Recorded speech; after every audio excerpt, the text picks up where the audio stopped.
Assalamualaikum warahmatullahi wabarakatuh. Alhamdulillahirabbil alamin.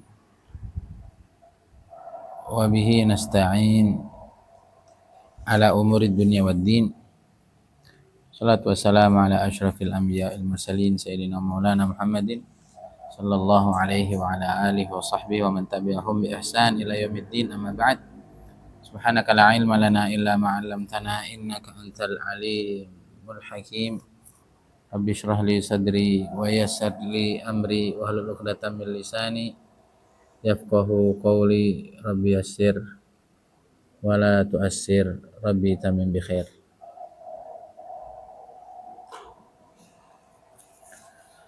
Allahumma la sahlan illa ma ja'altahu sahla wa anta taj'alul hazana idza syi'ta sahla. Kun lana wa la takun alaina, alhimna marashid umurina, aidna min syururi anfusina min sayyiati a'malina.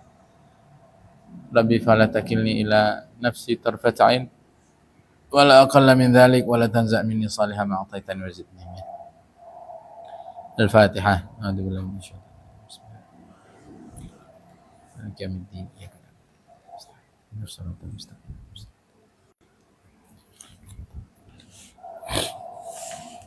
Bismillahirrahmanirrahim. Yaqulul mu'allif rahimahullahu ta'ala wa adaman nafa bihi wa barakati ulumih wa bikumul muslimina fid dharain amin, ila an qala thumma ad-duha salli wa la tad'il fikr bihujumi mautin wa tahassuri wal bila amalun bila dzikril maniyati la athar wa bi dzikriha haqqan kadar bi ma'awila.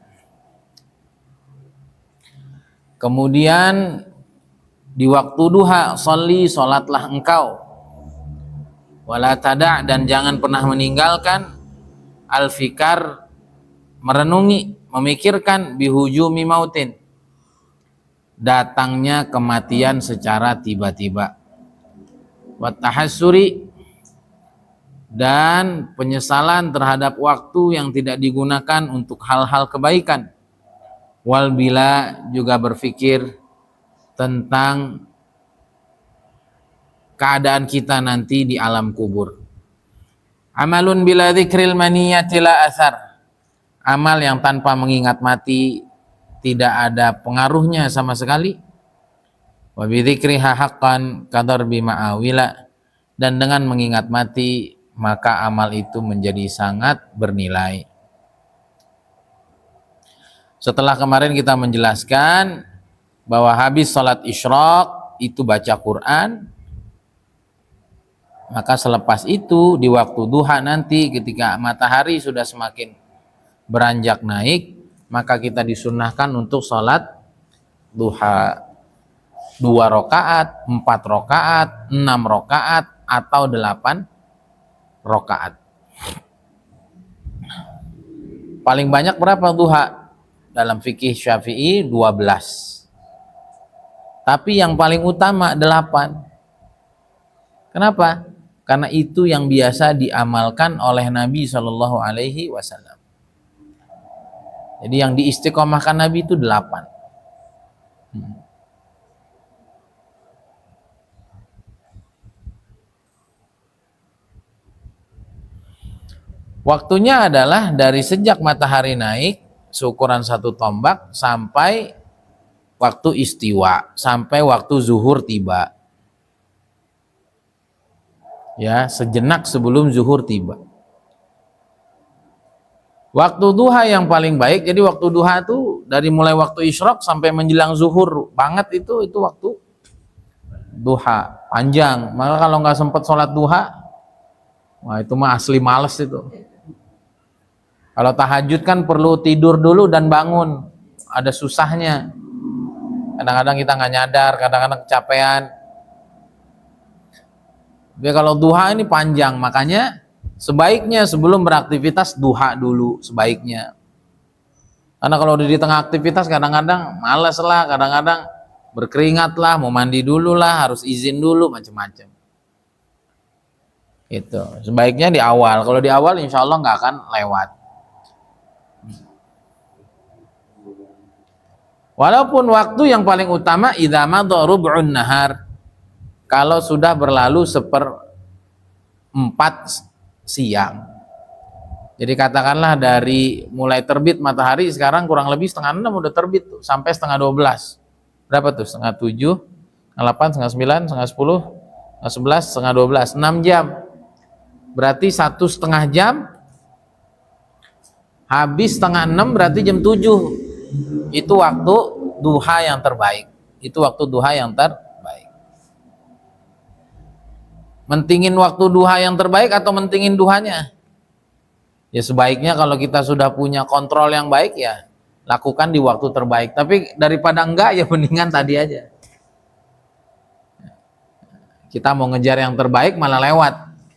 Paling tidak kita mengerjakan duha di waktu yang kita dimudahkan untuk melaksanakannya. Ini semua salat duha ini karena ada hadis Nabi SAW yang menyatakan bahwa salatul awwabin hina tarmadul fisal.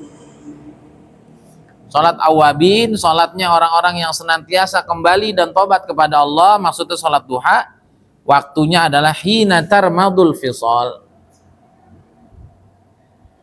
Ketika mulai berasa panas. Romat itu kan artinya adalah al-har asyadid ya. Atau al-har yaitu panas. Ya. Ketika anak-anak unta itu mulai kepanasan dan dia tidur nanti di bawah dekapan induknya, di bawah dekapan ibunya. Kapan itu? Ya itu ketika matahari udah naik. Ketika matahari sudah menaik, nanti anak-anak unta itu akan tidur di dalam dekapan ibunya. Nah, fadilahnya apa sholat duha? Banyak sekali. Ini diantaranya ini sabda Nabi SAW, sholatud duha tajlibur rizqa wa tanfil faqr. Sholat duha itu menarik rezeki dan akan menghilangkan kefakiran. Ya. Makanya jangan dibiasakan tidur pagi. Katanya yang tidur pagi ntar rezekinya dipatok ayam. Beneran ini, orang lagi aktivitas dia tidur. Habis itu nggak sholat duha, ngopi ngerokok, ini gimana ini? Maka sebaiknya tidur itu lebih awal. Tidur lebih awal, bangun malam lebih awal. Lain, sholat malam tuh rasanya beda. Di situ sampai subuh, zikir, ibadah, doa, buat diri, buat keluarga, buat umat. Habis subuh, zikir lagi. Sambil pengajian. Nah, ini kalau teman-teman tablik makomi sampai isyraq salat isyraq, salat duha, baca Quran dikit baru berangkat. Nah itu insya Allah penuh barokah itu. Kalau malamnya tidurnya kebluk, ya enggak? Subuhnya kesiangan, habis itu tidur lagi, habis itu nggak sholat duha, habis itu ngopi ngerokok, ngomongin orang, ya gimana rezekinya mau Allah hantar dengan baik. Dalam hadis juga Nabi SAW bersabda, sungguhnya di surga ada pintu surga yang namanya pintu duha. Pada hari kiamat kelak nanti akan ada seorang penyeru yang menyeru, di mana mereka yang senantiasa istiqomah sholat duha. Inilah pintu kalian, masuklah dengan rahmat Allah. Nanti ada babur royan, ada pintu surga namanya ar-royan bagi orang yang rajin puasa kagak, doa kagak. Nah kita masuk pintu apa ntar? Nah, ada lagi hadis riwayat Imam Muslim, yusbih ala kulli sulama sadaqah wa yujzi an dzalika rakatani yusallihima minad duha. Di tiap pagi, di tiap hari, setiap ruas-ruas tubuh kita nih yang kurang lebih kata Nabi ada 360 ruas, itu semuanya perlu disedekahin. Dan kata Nabi SAW cukup menyedekahi 360 ruas itu dengan 2 rakaat sholat duha yang kita kerjain. Maka artinya kalau kita mau senantiasa sehat ini tubuh, jangan nggak sholat duha. Berarti kan tubuhnya udah disedekahin tuh. Sedekah menolak bala. Cara untuk sehat bagi umat muslim adalah Di antaranya jangan tidur pagi, jangan tidak sholat duha. Dalam hadis qudsi Allah SWT juga berfirman, ya bena Adam, wahai anak Adam, wahai manusia,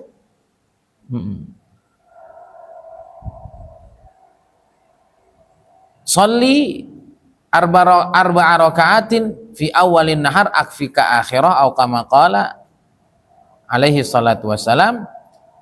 Nabi SAW bersabda menyampaikan firman Allah Subhanahu wa taala dalam hadis qudsi, "Hei anak Adam, salatlah 4 rakaat di permulaan hari, salat duha maksudnya, maka kata Allah, aku akan cukupi kamu di sepanjang hari." Nah, ini yang terbaik minimal 4 minimal. Tapi yang terbaik lagi itu 8 karena itu yang Nabi lakukan. Nah, tapi jangan bilang yang terbaik tapi enggak gitu ya, minimal 2, jangan sampai enggak. Karena tadi itu nanti tubuh kita Allah jaga. Ya bena Adam, sholli arba'a raka'atin fi awalin nahar akfika akhirah. Nanti sepanjang hari kita akan dimudahkan, diberkahi, dibimbing oleh Allah Subhanahu wa taala. Kalau sholatnya 4 rakaat, maka sunnahnya rakaat pertama habis Fatihah baca Asy-Syamsi. Rakaat kedua baca Wal-laili idza yaghsha. Kemudian di rakaat ketiga nanti sholat duha, rakaat ketiga baca ad-duha, rakaat keempat baca Alam Nashrah. Begitu. Dalam kitab Tuhfatul Ikhwan, Sayyidina Anas radhiyallahu anhu mengatakan, siapa yang sholat duha lalu membaca di rakaat pertama Fatihah kemudian 10 kali ayat kursi, kemudian di rakaat kedua baca Fatihah kemudian 10 kali baca kulhu, kata Sayyidina Anas radhiyallahu taala anhu, istaujaba ridwanallahil akbar, dia layak untuk mendapatkan keridhaan Allah Subhanahu wa taala yang maha agung. Ya begitu ya. Jadi banyak riwayat ini. Nanti juga ada riwayat baca kulya sama kulhu juga ada. Nah, ini diantaranya ini tadi udah ya, tadi Asy-Syams, Al-Lail, Ad-Duha, Alam Nashrah. Dari Sayyidina Anas, ini atharnya sahabat. Rakaat pertama baca 10 kali ayat kursi, yang kedua baca 10 kali kulhu. Allah ridha, Allah senang, Allah bangga sama dia. Itu tadi tentang sholat duha. Di sini kita ada beberapa poin. Kemudian yang berikutnya musannaf menyatakan wala tad'il fikar bihujumi maut. Jangan pernah putus mengingat kematian. La tazal dzakiral mauti fanisyanuhu dhalalum mubin, kata para ulama. Jangan pernah lepas dari mengingat mati, karena lupa mati itu adalah kesesatan yang sangat nyata. Kenapa orang berani maksiat? Karena ngerasa hidupnya masih panjang. Coba kalau orang udah nyawanya napasnya udah Senin Kemis gitu ya, napasnya udah susah, udah kena kanker, waliyadzubillah, udah kena gagal ginjal, udah kena macem-macem, berani nggak orang maksiat? Mikir ulang tuh, kenapa? Udah mau mati masih mau maksiat. Maka kita yang masih sehat juga demikian. Kalau kita masih sehat dan ingat bahwa kematian itu bisa datang secara tiba-tiba, waliyadzubillah, tahu-tahu kita lagi melakukan hal yang tidak baik, maka kalau kita ingat terus bahwa kematian bisa datang secara tiba-tiba, itu akan menjaga kita dari perbuatan-perbuatan dosa.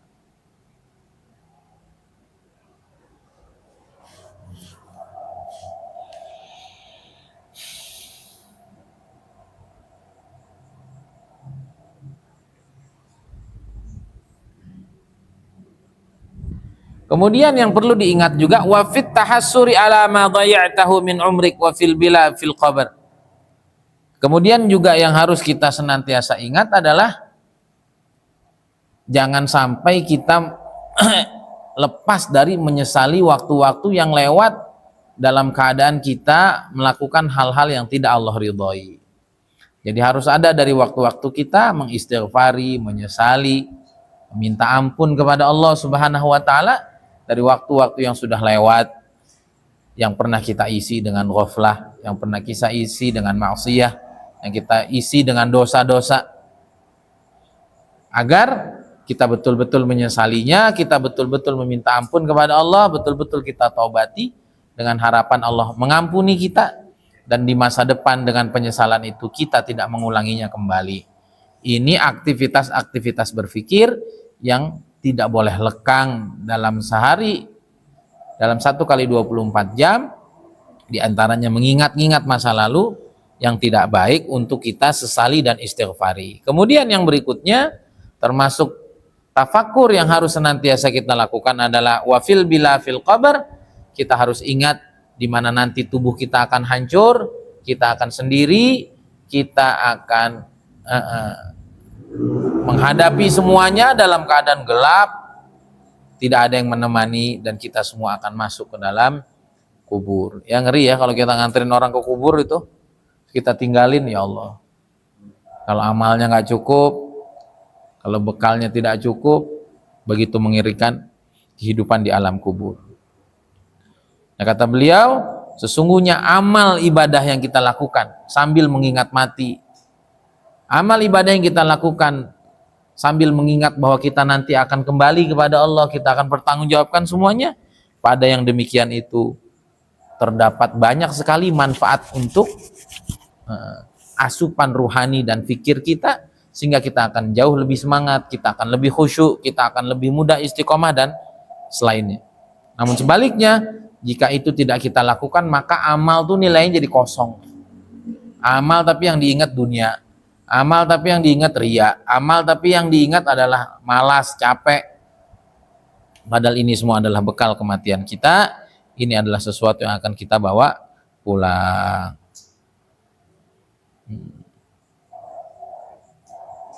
Nah, itu tadi ya. Yang tadi ini kadormi ma'awila, mengingat amal sambil ada fikir, amal sambil jiwa kita tidak kosong dari mengingat hal-hal yang akan kita persiapkan nanti selepas kita meninggal dunia. Itu efeknya sangat besar, kata beliau. Ini seperti kita memukul dengan kampak. Kan beda ya, motong daging, motong tulang pakai kampak sama pakai pisau dapur, kan beda. Nah, jadi amal yang ada fikirnya itu memiliki kekuatan yang sangat dahsyat. Ketahuilah, kata beliau, mengingat kematian itu adalah sesuatu yang disunnahkan, sesuatu yang digalakkan, karena dia memiliki manfaat yang sangat banyak sekali. Di antaranya adalah akhirnya seseorang itu menjadi membatasi angan-angannya terhadap duniawi. Dia akan cukup dengan bekal dunia yang sedikit, dan dia akan semangat untuk persiapan kehidupan akhirat, dan dia akan menyiapkan bekal yang sebanyak-banyaknya dengan beramal soleh. Karena Nabi SAW bersabda, aktsiru min dzikri hadzimil lazzat, ingatlah dan perbanyaklah ingat sesuatu yang dapat memutus segala kelezatan hidup di dunia, yaitu kematian. Nabi SAW di suatu malam, beliau pernah berdiri, lalu beliau menyeru, ja'al mautu bima fihi ja'atir rajifah tatba'uha radifah. Sungguhnya kematian akan datang dengan segala huru-haranya, dan hari kiamat juga akan datang dengan segala huru-haranya.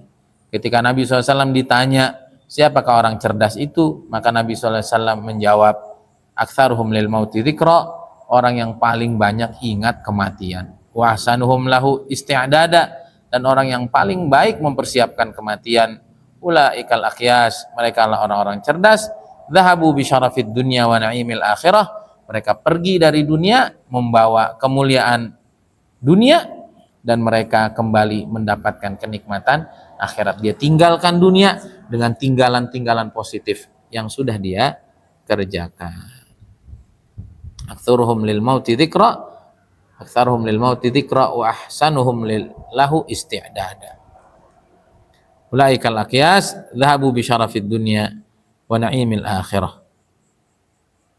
Kemudian beliau melanjutkan, sesungguhnya modal kita menuju Allah untuk mencapai kehidupan akhirat adalah umur kita. Maka Jangan sampai kita habiskan umur kita, hari-hari kita, detik kita, nafas kita pada sesuatu yang tidak ada kebaikan dan tidak ada manfaatnya, sehingga menyebabkan kita akan menyesal nanti selepas kita mati. Waliyadzubillah. Kalau kita tahu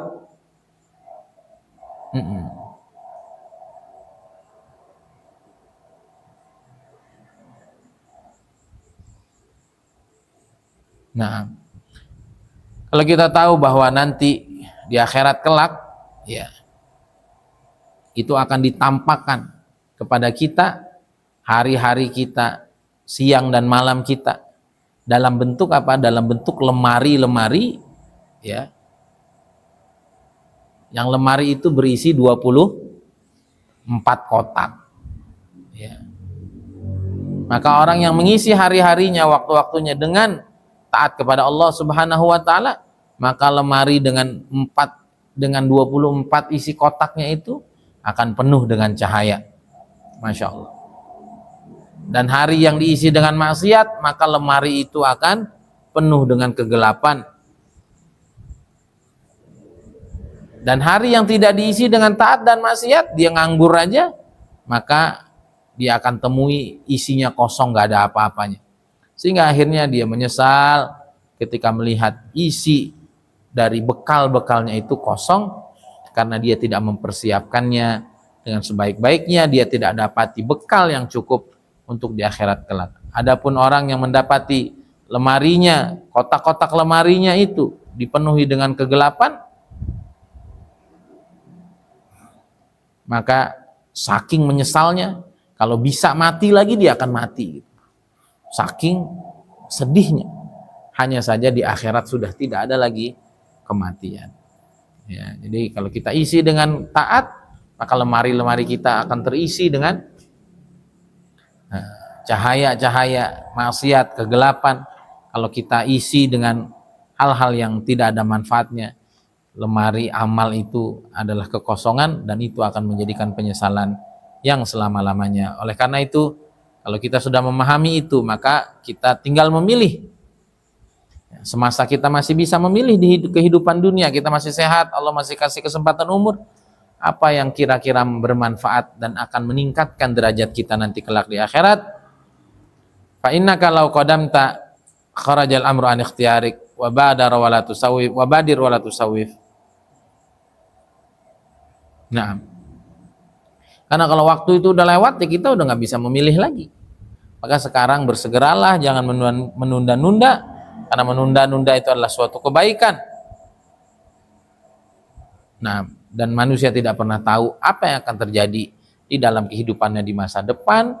Kadang-kadang penyakit, kadang-kadang kesibukan yang ujungnya membuat kita tidak sanggup dan tidak mampu untuk melakukan bekal terbaik seperti kesempatan yang hari ini Allah berikan kepada kita. Maka Nabi SAW bersabda, "Ightanim khamsan qabla khams," ambillah kesempatan sebaik-baiknya dari 5 sebelum datang yang 5. Syababaka qabla haramik, muda sebelum tua. Yang muda antar aja kalau udah tua. Kata orang tua, aduh, coba dulu dari muda. Ini manusia ini aneh. Ya, maka malaikat tuh agak gregetan sama kita. Lagi hujan, aduh, hujan. Lagi panas, panas teuing cenah. Nggak punya duit, pengen punya duit, udah punya duit, liar, banyak duit teh, banyak urus. Malaikat kok boleh digampar, gampar, nggak jelas. Maka mumpung masih muda sebelum tua. Ya, karena kalau udah tua, apa-apa udah serba lemes, udah serba malas, urusan banyak. Wasihataka qabla saqamik, sehat sebelum sakit. Saya punya teman baru 2 minggu ini gagal ginjal. Ya sudah repot. Ya, makanya kita jaga juga kesehatan. Mumpung masih muda, seperti saya juga, lakukan yang terbaik. Ya, karena banyak hari ini anak muda menghabiskan waktunya untuk hal yang sia-sia. Kadang-kadang maksiat, kadang-kadang yang rusak diri. Udah tua nyesel. Ya, sehat sebelum sakit. Aduh, jangan deh. Maka saya beberapa kali ngisi kajian, ngisi ceramah, saya bahas tentang 3 ciri muslim yang kuat dan ideal. Yang pertama, spiritualnya kuat. Dengan khuruj, dengan dakwah, dengan ilmu, dengan amal. dengan ngaji, dengan duduk bersama para ulama. Ini nguatin spiritual. Tapi jangan lupa, ya, kita ini kan khalifah Allah. Khalifah kan wakil. Kalau kita jadi wakil camat aja kan mesti mantesin diri tuh. Apalagi kita wakil gubernur, wah lebih mantesin lagi. Ini wakilnya Tuhan. Bumi ini kan dikasih sama kita kan, suruh kelola tuh. Maka jangan menjadi muslim yang lemah. Nah, muslim kuat yang kedua adalah kuat finansial. Ya, karena dalam hadis riwayat Ahmad, Nabi SAW bersabda, manusia itu terbagi 4. Ranking pertamanya punya ilmu dan punya harta. Karena orang tuh punya ilmu dan punya harta. Lihatnya kayak Temboro, bikin apa kayak bikin apa. Yang kedua, punya ilmu nggak punya duit. Udah melas aja. Nempel ke orang kaya sana, orang kaya sini, ujungnya pecah, ujungnya dikecewain, nggak bisa. Nah, kita jangan remehin ini. Nah, ya Aldo anaknya masih kecil, nih saya anak udah 5 nih kerasa. Nah, kita harus persiapan gitu. Dan hari ini orang susah makin banyak. Nah, kalau kita tidak punya kekuatan finansial juga, ya orang ini lapar. Orang ini lapar gitu. Ya, baru yang ketiga, nah, orang nomor 2 ini sama nanti di akhirat dengan orang pertama, karena orang punya ilmu tuh nanti niatnya selalu baik, akhirnya dengan niatnya nanti diangkat ke derajat nomor 1. Tapi di dunia tetap aja kurang kontributif. Kemudian yang ketiga, orang nggak punya ilmu, nggak punya harta. Nah, ini biasanya orang nggak punya ilmu, nggak punya harta, niatnya itu ya Allah, kalau bisa ke Bali, kalau bisa gitu-gitu. Kenapa? Karena nggak punya ilmu, nggak punya ketakwaan. Akhirnya pengen niat-niat yang nggak baik, tapi nggak punya duit, nggak kesampaian. Kemudian yang keempat, nggak punya duit tapi punya kemampuan, punya uang, punya kekuasaan. Ini orang paling rusak di dunia. Ya, maka isi di dalam Quran tuh pelaku sejarah yang paling sering disebut Quran orang nomor 1, nomor 4 aja. Nah, kalau hari ini orang Islam tuh lemah secara politik, lemah secara ekonomi, lemah secara pengaruh, jangan salahkan kalau orang nomor 4 memegang jabatan dan itu membuat kerusakan di seluruh penjuru dunia. Ya, itu yang kedua tuh apa? Kekuatan finansial. Ya tetap beda lah. Urut bawa duit sama nggak bawa duit beda. Ya, kita punya duit nggak beda. Nah, ini barengnya finansial dengan fisikal. Duitnya ada, sakit, ya mau ngapain? Badannya sehat, duitnya sakit. Meriang ya bentar-bentar mojok. Nah, kita jangan nutup mata dari hal-hal begini. Coba kita lihat Nabi SAW, hampir nggak pernah sakit. Sampai mau menjelang wafatnya aja ubannya tidak lebih dari 17 uban. Itu artinya sehat banget fisik. Orang perang dulu, jalan panjang dulu. Nah, ini kita beragama mesti lengkap. Gitu. Jangan kita remehin, ya nggak? Oh, makhluk, stroke, udah bingung. Makhluk. Jangan sakit makhluk, tapi kan kagak enak. Masa nyari makhluk yang gak enak? Carilah makhluk yang enak. Sehat juga makhluk gitu. Duit makhluk ya kan enak tapi. Nggak punya duit juga makhluk gitu. Emang kita itu kholik? Enggak. Ya, kadang-kadang bahasa itu bahaya juga. Dan Nabi SAW sendiri yang nyebut al-mu'minul qawi khairun wa habbu ilallah minal mu'minid dha'if. Sesungguhnya mukmin yang kuat lebih baik dan lebih Allah sukai. Kenapa? Dia akan berdampak. Dan beda. Gitu. Jadi kuat finansial, kuat secara fisikal. Saya lihat teman saya udah jatuh, ya tetaplah mental kena. Atau sehat badannya gitu, utang di mana-mana kan puyeng juga pala. Ya. Pondok tanah belum punya sendiri, ya tetap pusing. Nah, kita juga harus ada strategi. Bagaimana kita menyiapkan yang terbaik. Kemudian yang ketiga, baru kekuatan sosial. Imannya bagus, amalnya bagus, ke Allahnya bagus, duitnya udah cukup, fisiknya sehat, ilmunya lengkap, tapi nggak bermanfaat untuk masyarakatnya, nggak bermanfaat untuk keluarganya, dia asik sendiri. Nah, ini juga bukan muslim yang kuat. Ya, Karena orang tuh kalau udah punya dua ini, imannya bagus, kemudian modalnya bagus, tadi secara fisikal dan finansialnya bagus, iman, ilmu, amalnya bagus, uang dan fisiknya sehat, itu orang udah pasti nyaman. Kok nyaman, akhirnya malah nggak peduli lingkungan, itu hisapnya panjang.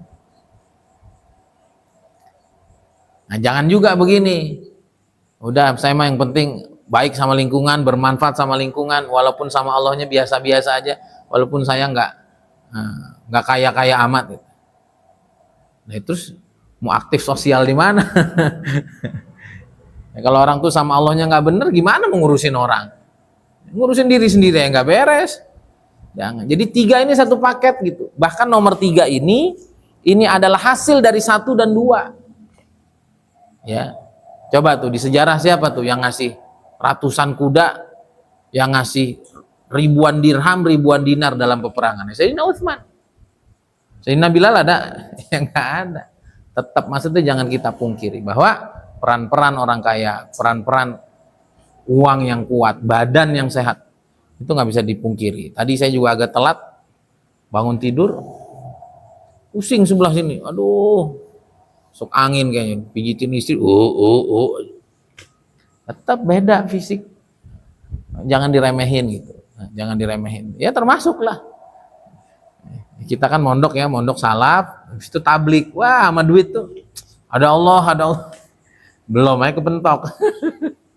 Sama kesehatan gitu, makan malam, ya, kopi malam, gula, tidur. Makhluk udah kena diabetes, gagal ginjal baru. Jangan. Kita mesti stabilkan hidup, karena sunnah itu bukan hanya tentang zahir, sunnah bukan hanya tentang ibadah. Sunnah itu adalah 24 jam, bahkan Nabi mulai lahir sampai wafat, di situ semuanya sunnah. Ya, di situ ada olahraganya, di situ ada romantis dengan istrinya, di situ ada bertatap wajah, sayang kepada anak dan lain sebagainya. Kita jangan pisah-pisahkan hal itu semua. Nah, wasihataka qabla saqamik, mumpung masih sehat sebelum sakit. Faraghaka qabla syughlik, masih lapang sebelum banyak kesibukan. Wa ghinaka qabla fakrik, pas masih punya uang sebelum fakir. Saya masih ingat, saya 2018, 2019 tuh duit lagi banyak-banyak. Barber. Untungnya duit saya habis buat nyenengin orang tua, ngumrohin mereka, ngelunasin utang mereka. Kalau saya pulang dari Malaysia, saya beliin emas 10 gram buat orang tua. Saya habis buat kuliah sampai S2, saya habis buat ke Tarim, saya habis buat kurut 1 tahun, macam-macam. Walaupun uang tuh harus ada manajemennya juga gitu. Ya kalau habis ya habis lah, walaupun untuk kebaikan, walaupun saya yakin itu adalah investasi akhirat yang di masa depan saya yakin itu akan menjadi keberkahan yang luar biasa, dan tanda-tandanya sudah mulai kelihatan. Tapi ala kulli hal, sebaik apapun uang itu kita keluarkan di jalur yang terbaik, tetap aja namanya nggak ada manajemennya ya habis gitu. Maka mumpung duit ada, pelajari tuh financial management. Ya, kita harus punya itu pengaturan keuangan. Ada income masuk, juga harus ada savingnya, ada keepingnya, kemudian ada investingnya, hidup yang sederhana.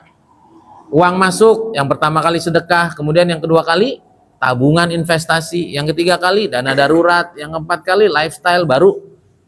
Kalau kita nggak atur, dan Al-Quran yang nyuruh begitu, wa atidal qurba haqqahu wal miskina wabnas sabili wa la tubadzir tabdzira. Jangan sampai kita hambur-hambur, ternyata anak kita besar, urusan semakin banyak, kita akhirnya kelimpungan. Ya Allah, mana pertolonganmu, kata Allah, semua ada syariatnya.